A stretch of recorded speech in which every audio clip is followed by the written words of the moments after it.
Bonsoir à tous et bienvenue. Autant d'informations sur RTI2, la chaîne plus proche de vous, à la une de l'actualité de ce dimanche 16 octobre. Dans notre dossier, nous nous intéressons aux personnes du troisième âge encore en exercice. Ils exercent dans plusieurs domaines d'activité dans l'optique de rester toujours en bonne santé. Et puis au Burkina Faso, au moins 12 morts, dont 4 soldats, dans une embuscade à Bouroum, dans le centre du pays.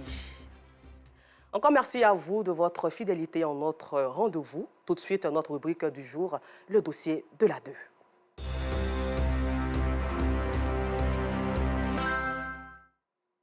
Pas besoin d'être jeune pour entreprendre ou exercer une activité. Elles sont nombreuses, ces personnes du troisième âge encore valides et qui travaillent au quotidien, comme tout le monde, dans plusieurs secteurs d'activité, dans l'optique de se maintenir en bonne santé. Cependant, d'autres sont invalides, atteintes de maladies et n'arrivent plus à se prendre en charge. Découvrons-les tout de suite dans ce dossier, signé Clarisse Kanyala, Afisiata Karamoko Dosso, Enza Traoré et Alain Danhou.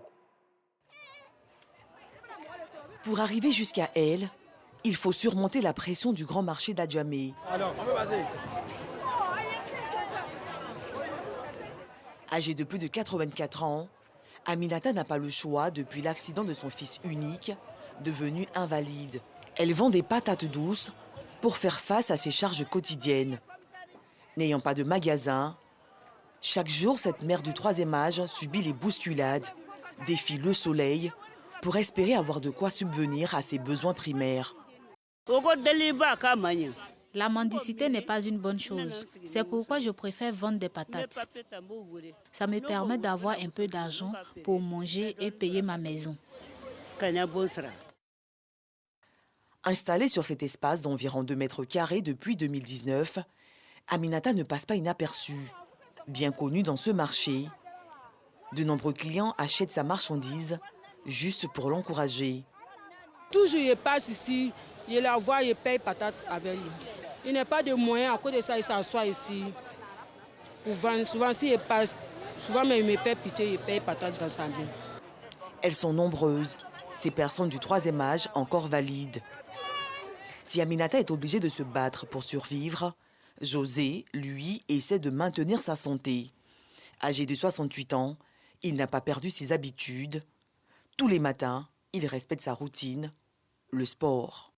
Cet enseignant de lettres a exercé dans le privé pendant 40 ans. Je suis en train de marcher comme je le fais tous les matins. Question de se maintenir. Quand on est à la retraite, il faut bien trouver des activités pour s'occuper, quoi. Et la première des activités, c'est la marche. Et autant que faire se peut, je fais ça tous les matins. José vit à présent une retraite plutôt active. Passionné de stylisme, le manque de temps dû à la gestion des activités professionnelles et familiales a longtemps constitué un frein à l'éclosion de ce talent. Ces tissus, je suis allé à un endroit, je les ai trouvés très beaux, donc j'ai acheté. Et quand je finis de faire ce type de travail, 2 ou 3 fois par semaine, je vais à Trècheville pour voir s'il y a des arrivages, pour être toujours au début de tout. Donc je vais rapidement, je n'achète pas des masses, mais j'achète quelques mètres que je mets de côté. Parce que quand je vends, je ne bouffe pas tous les sous. Je consacre peut-être la moitié à l'achat de matériaux pour pouvoir continuer l'activité.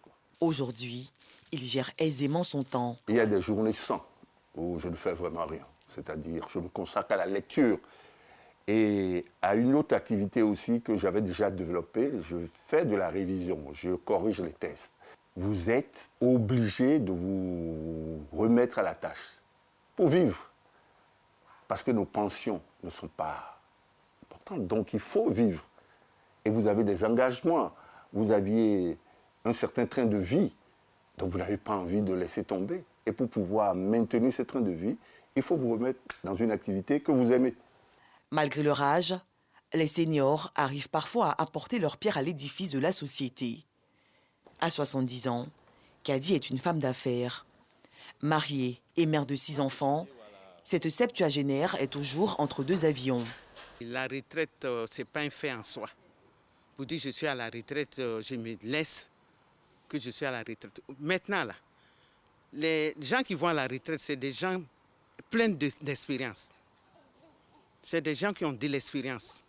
Et quand moi je vois ces gens valides, ces gens bien et qui se laissent faire que parce que je suis à la retraite, ça me fait mal. Parce qu'il faut qu'ils apportent après leur retraite beaucoup de choses pour aider le pays. Parce qu'ils ont beaucoup de choses dans la tête. En 1985, Kadi était la secrétaire du ministre de l'Enseignement technique et de la formation professionnelle de l'époque, Bamba Vamoussa. Pour elle, les personnes âgées ont de l'expérience, de la connaissance et de l'intelligence à mettre au service de la société, si elles sont encore valides. Après ma retraite, je voyage. Je fais venir des voitures par commande. Et en plus, après l'achat des voitures, il y a des pièces de rechange, souvent on ne trouve pas la bonne qualité. Et je fais aussi la commande. À la différence de Kadi, Conan, qui a perdu sa vigueur à 65 ans, dépend depuis lors de son épouse. Il souffre d'une sciatique contractée depuis plus de 13 ans, juste après l'obtention de sa retraite anticipée en 2005, au terme de 25 ans de service. Avant que je ne parte à la retraite anticipée, je me portais très bien. Puis bon, je suis venu, j'ai piqué une crise comme ça, des nerfs, à partir du dos jusqu'à ce que ça descende dans mon côté gauche même. Et c'est dans cette période de souffrance des nerfs là que je me suis retrouvé comme ça. J'ai failli même être paralysé, ne même pas pouvoir me lever même. Du fait de cette maladie qui le ronge, il n'arrive plus à scolariser ses 8 enfants. Au niveau financier, c'est un peu compliqué parce que il y a des engagements que je prenais au niveau des enfants là, mais je n'arrive pas à maîtriser totalement ça. Et puis au moment même où je dois m'occuper pour qu'ils viennent et aussi à leur tour prendre soin de moi, c'est là que je n'arrive pas. S'il te plaît. C'est parce que j'ai poussé.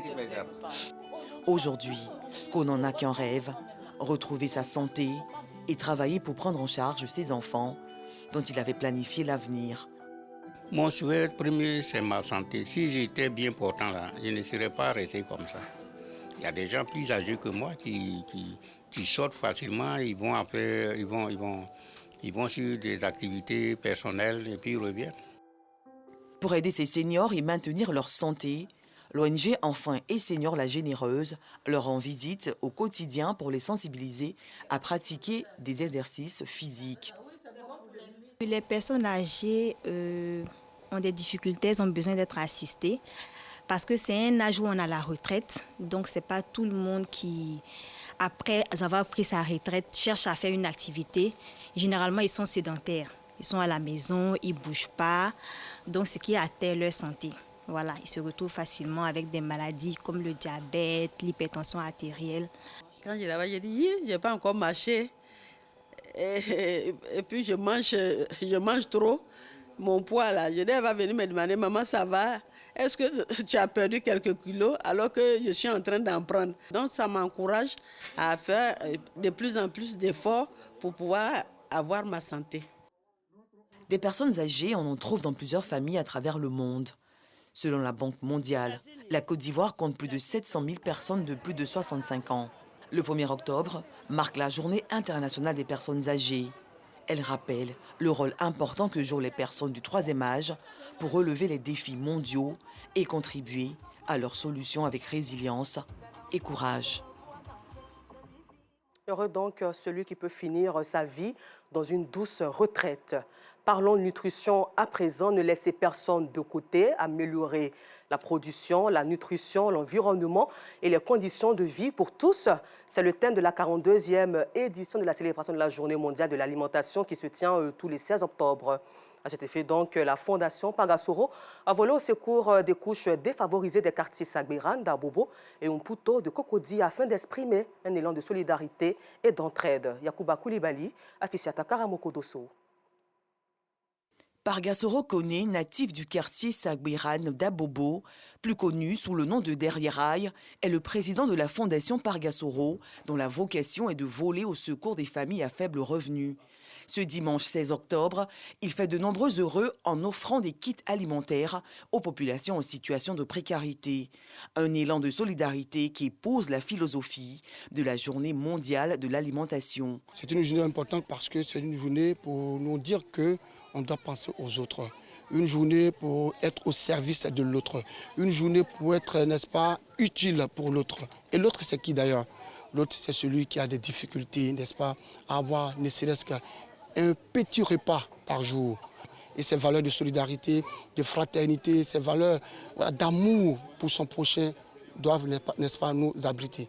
La septuagénaire Philippin Thuot fait partie des nombreux bénéficiaires.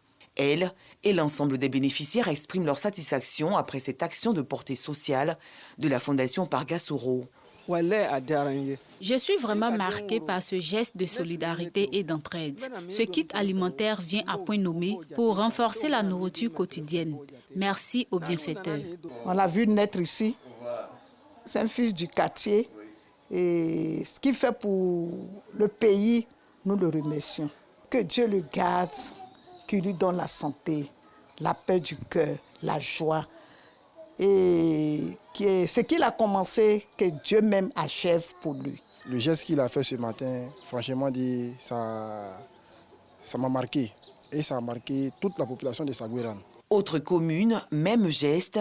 De nombreuses familles défavorisées du quartier Mputo de Cocody ont retrouvé le sourire après avoir bénéficié des kits alimentaires, de quoi garantir leur repas quotidien. Je remercie la Fondation de ce geste qu'ils nous ont fait ce matin. Vraiment merci à eux, on ne sait pas quoi leur dire. Que Dieu fasse que ça augmente plus que ça.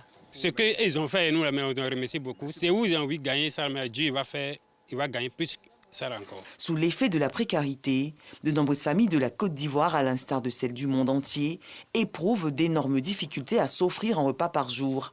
Combattre cette insécurité alimentaire demeure la priorité de la Fondation Pargasoro depuis sa création le 5 août 2019. Belle initiative de solidarité encouragée. Un peu plus loin d'Abidjan, l'héliciculture ou encore l'élevage d'escargots, une activité très rentable et moins pénible, est en plein essor dans la région de Gbeke. Un projet intitulé Un jeune, une ferme d'escargots est expérimenté dans plusieurs villages de la commune de Boaké avec Soro Corona de RTI Boaké. Découvrons cela ensemble. Joël Kona, restauratrice, ne trouve plus d'escargots sur le marché. Pour satisfaire la clientèle, Joël est obligée de se rabattre sur l'héliciculture pour se ravitailler. Elle est dans le village de Kpangbambo pour signer un partenariat avec un producteur d'escargots. Les fermes, là c'est sûr. Parce que de nos jours, dans les forêts, ce n'est pas évident. Et puis c'est cher sur le marché. En temps, dans les fermes, je pense bien qu'il peut me ravitailler à tout moment. On peut compter sur moi parce que la ferme contient beaucoup d'escargots ici. Il y a d'autres qui sont prêts à être consommés. L'héliciculture, l'élevage d'escargots connaît un essor dans la commune de Boaké. À Alokokro, Benjamin Koufi s'est aussi lancé dans cette activité. L'escargot se nourrit de tout ce qui est en bouche. Feuilles de papaye, taro, patates, salade, sauf le sel qui est très facile. Ça ne me prend même pas, ça ne m'occupe pas trop. Quand ils ont leur nourriture, moi aussi je vais à d'autres occupations. Ramassés en grande quantité dans les forêts en saison pluvieuse, les escargots sont désormais rares. L'élevage reste le seul moyen efficace pour la préservation de cette espèce animale. Les feux de brousse, les produits qu'on prend pour pomper les villages, les champs, font que l'espèce est en train de disparaître. Donc l'élevage est primordial. Et très rentable, l'héliciculture est soutenue par les autorités municipales et coutumières de la commune. L'héliciculture est le type d'activité qui rapporte plus. Avec peu de moyens, on peut faire de l'héliciculture et puis gagner bien sa vie. Aujourd'hui, quand nous voyons un peu l'élevage de moutons, il y a l'odeur. L'élevage de poulets, il y a l'odeur. Mais l'élevage d'escargots, ça n'a pas d'inconvénient d'odeur pour la population. Moi, je pense que c'est l'élevage essentiel. À partir d'1 an déjà, tu peux vendre les escargots. Un seul escargot peut pondre jusqu'à 400 œufs. Si tu as une ferme qui contient au moins 200 escargots, si tu prends un prix forfaitaire, tu peux faire du cadeau aux gens. Venez prendre à 100 francs, 100 francs. Imagine-toi 40 000 escargots multipliés par 100 francs, ça te fait combien de millions? Les jeunes ne sont pas les seuls à s'y intéresser. Ce projet-là, ça a été dans ma cour, dans mon village. Je suis très content. Je suis malade, mais en tout cas, avec ça là, je suis un peu guéri. Face à la multiplication rapide des escargots, le problème d'agrandissement des fermes s'impose. D'ici 6 mois, les escargots ne peuvent pas contenir les différentes fermes. Or, nous lançons un appel à toutes les autorités compétentes de la région de Gbeke. Le premier adjoint au maire de la commune de Boaké, Paul Dakio, qui soutient le développement de l'héliciculture, appelle la jeunesse à s'intéresser à cette activité. L'héliculture est aujourd'hui la voie pour sortir les jeunes de nos villes de la précarité. Donc nous les encourageons à embrasser l'héliciculture. À terme, ce sont plus de 200 jeunes qui seront installés. De ce projet, les jeunes s'engagent à faire de Bouaké la première zone de production d'escargots en Côte d'Ivoire. En religion, les pèlerins chrétiens ivoiriens sont à une étape importante.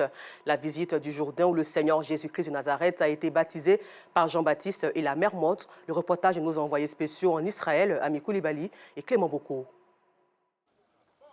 Baptême dans le Jourdain en Galilée, en Israël. C'est dans le Jourdain que Jean a baptisé Jésus et de nombreuses personnes. Chaque année, le Jourdain fait partie des passages obligés des pèlerins du monde entier. Très heureux d'être vraiment dans ce Jourdain-là. J'en ai entendu parler dans la Bible et le fouler aujourd'hui est une véritable joie pour moi. Et je bénis le Seigneur parce que comme Naaman, j'ai plongé 7 fois dans ce Jourdain parce que je sais que Dieu, en sortant de cette eau-là, je suis purifié de tout ce qui est œuvre des démons, œuvre des sorciers. Tout cela est fini au nom de Jésus-Christ et un nouveau départ commence à partir de maintenant. S'il y a maladie dans mon corps, que tout cela parte avec je puisse le monsieur qui s'est lavé 7 fois, il a obtenu la guérison. Une autre eau attire les pèlerins, la mer Morte en Cisjordanie. Il n'y a aucune vie dans cette mer à cause de sa forte teneur en sel, 20%. C'est de là qu'elle tire son nom. Selon des sources, la mer Morte possède de nombreuses vertus thérapeutiques. Certains se badigeonnent le corps de sa boue et d'autres se baignent dans cette eau extrêmement salée qui les fait flotter. Nous avons entendu parler de la mer Morte, des bienfaits de la mer Morte. Voilà, au niveau thérapeutique déjà, il y a des vertus et nous croyons qu'il aura des effets bien sûr sur notre corps, mais également au niveau spirituel.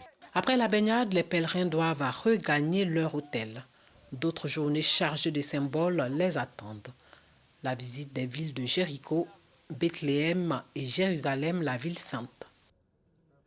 Retour en Côte d'Ivoire ou à la page sport. Après plusieurs mois d'agitation, la Fédération ivoirienne de taekwondo tient enfin son président. C'est le candidat Jean-Marc Yassé qui a remporté l'élection présidentielle. Moyabi Diabaté et Jean-Sylvain Rousseau du service des sports.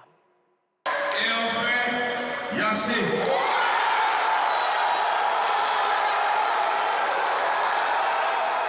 8 mois après son élection finalement invalidée par une décision de justice, Jean-Marc Yassé est arrivé en tête du nouveau scrutin présidentiel de la Fédération ivoirienne de taekwondo, organisé le samedi 15 octobre 2022.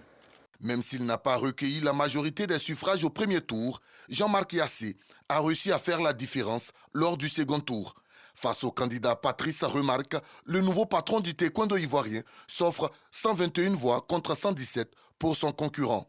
Son sens de l'ouverture lui a permis de recueillir finalement la majorité. C'est notre victoire au président Zounon aussi. Merci à tous les présidents, merci à tous les présidents de ligue, merci à tous les maîtres de salle. Nous n'avons qu'une seule et unique parole. Et je pense que le président Zounon et moi-même allons vous montrer une autre forme de taekwondo, une forme de parole, une forme où le dos revient. La démocratie a parlé, le président Yassé a gagné, celui le nouveau président de la fédération, il faut le reconnaître. Je le félicite et je lui souhaite un bon parcours. Jean-Marc Yassé, ceinture noire 5e dan, succède ainsi à Bamba Cheikh Daniel pour un mandat de 4 ans. Au niveau des commissaires au compte, la liste Nando Ernest et Boti Bihirié Cham a été un véritable plébiscite avec 210 voix sur 241 suffrages exprimés. Cette assemblée générale élective organisée par la commission électorale, dirigée par Honoré Guié, s'est déroulée en présence des représentants de la Confédération africaine de taekwondo et du ministère des Sports. Nous le disons en titre, au Burkina Faso, un bilan provisoire fait état de 12 personnes, dont 4 soldats morts dans une embuscade qui a eu lieu samedi 15 octobre dans le centre-nord du pays. L'état-major des armées n'a pas encore communiqué à ce sujet parce qu'il ignorant encore à ce stade qui sont les auteurs de cette embuscade. Et puis nous terminons en Europe. De nouveaux bombardements ont touché ce dimanche la région russe de Belgorod, frontalière de l'Ukraine, faisant au moins 4 blessés. Et il faut souligner que ce type d'incident s'est multiplié ces derniers jours dans cette zone. Encore merci à vous et bonne suite de programme sur RTI2, la chaîne plus proche des populations.